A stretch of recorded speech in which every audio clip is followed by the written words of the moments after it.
સરકારના આરોગ્ય મંત્રી ઋષિકેશભાઈ પટેલ જ્યારે વડોદરા શહેરની મુલાકાતે આવ્યા એટલે કે એસએસજી આવ્યા ત્યારે તો રોડ રસ્તા એકદમ ચકચકાટ હતા, બહુ જ સ્વચ્છ હતું, કોઈ પણ વસ્તુ તકલાદી જોવા નથી મળતી. તો પછી આ ડ્રેનેજનું ઢંકણ તૂટ્યું ક્યારે અને તૂટ્યું તો પછી રિપેર કેમ ના કરાવ્યું અને રિપેર કરાવ્યું તો પછી આ તકલાદી કામગીરી કેમ? એટલે બધું થોડું ઘણું દેખાવા પૂરતું લાગી રહ્યું છે. શહેરની સારી હોસ્પિટલ કહેવાય એટલે કહેવાય કે મધ્ય ગુજરાતની મોટામાં મોટી છે. સયાજી હોસ્પિટલ પાસે મેઇન ગેટ પાસે એક ઢંકણ તૂટેલી હાલતમાં છે. ડ્રેનેજનું ઢંકણ તૂટેલી હાલતમાં હોય ત્યારે અનેક પ્રશ્નાર્થો ઊભા થઈ રહ્યા છે. આવતા જતા જે લોકો છે, દર્દીઓ છે, તેઓને ભારે હાલાકી પડી રહી છે. અહીંયાથી હજારો દર્દીઓ અવર જવર કરે છે.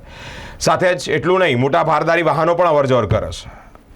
ટાયર ફસાયું, કોઈક દર્દીનો પગ ફસાયો, વ્હીલચેર ફસાઈ, તો કોણ જવાબદાર? સામાજિક કાર્યકર્તા કમલેશભાઈ પરમાર આવ્યા છે અહીંયા અને અનેક પ્રશ્નાર્થો ઊભા કર્યા છે કોર્પોરેશનની તકલાદી કામગીરી પર. કોર્પોરેશન તરફથી જે કામગીરી કરવામાં આવી છે તે તકલાદી કામગીરી છે. ડ્રેનેજ એટલે કે ગટરના ઉપર ફાઇબરનું ઢંકણ લગાવવામાં આવ્યું છે અને અત્યારે તૂટેલી હાલતમાં છે. એસએસજી હોસ્પિટલના મુખ્ય દ્વાર એટલે કે મેઇન ગેટની બહાર ડ્રેનેજનું ઢંકણ તૂટેલી હાલતમાં હોય ત્યારે અધિકારીઓ, કોર્પોરેશનના અધિકારીઓ દ્વારા તકલાદી કામગીરી કરવામાં આવી છે તેવા આક્ષેપ છે. સામાજિક કાર્યકર કમલેશભાઈ પરમારની માંગ છે કે આવી કામગીરી કરનારા કોન્ટ્રાક્ટરની સામે યોગ્ય કાર્યવાહી થવી જોઈએ.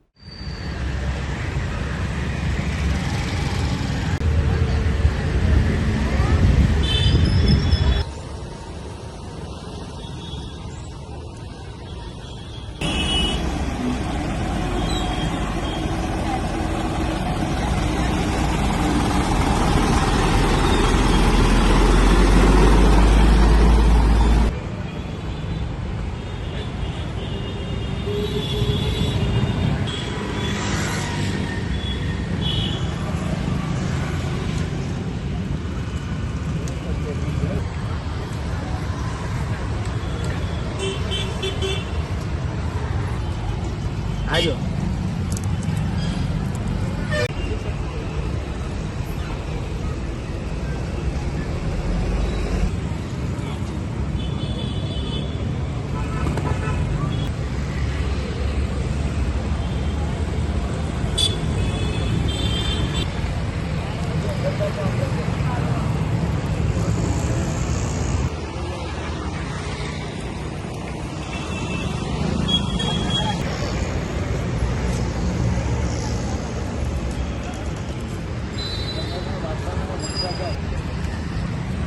આ ફાઈબરની ગટરમાં પણ ભ્રષ્ટાચાર.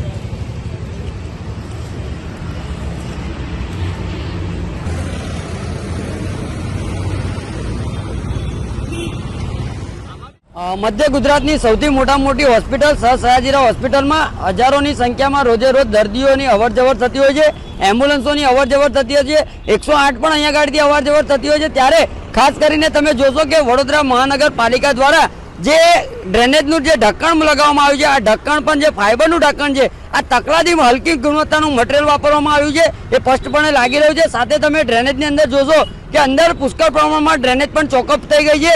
એટલે ખાસ કરીને આવી તકલાદી કામગીરી કરનાર અધિકારીઓ અને કર્મચારીઓ સાથે સાથે કોન્ટ્રાક્ટરો પર કાયદાકીય કાર્યવાહી કરવી જોઈએ. સાથે સાથે તમે જોશો કે જે ડામરનું જે કામગીરી કરી છે આ પણ કંઈક ને કંઈક લાગી રહ્યું છે કે હલકી ગુણવત્તાનું છે. એટલે વડોદરા મહાનગરપાલિકા જે વડોદરા શહેરના નગરજનોના ટેક્સના વેરાના રૂપિયા જે સાચી દિશામાં વાપરવાની જગ્યાએ હાલમાં જે હલકી ગુણવત્તાનું મટીરિયલ વાપરીને કોન્ટ્રાક્ટરોને ફાયદો કરાવવાનું મસ્ત મોટું ષડયંત્ર ચાલી રહ્યું છે. ત્યારે હું આપના ન્યૂઝના માધ્યમથી ફરીથી અપીલ કરું છું કે આવા તમામ કોન્ટ્રાક્ટરો, અધિકારીઓને તાત્કાલિક ધોરણે તેઓની સામે કાયદાકીય કાર્યવાહી કરવામાં આવે તેવી અમારી માંગ છે.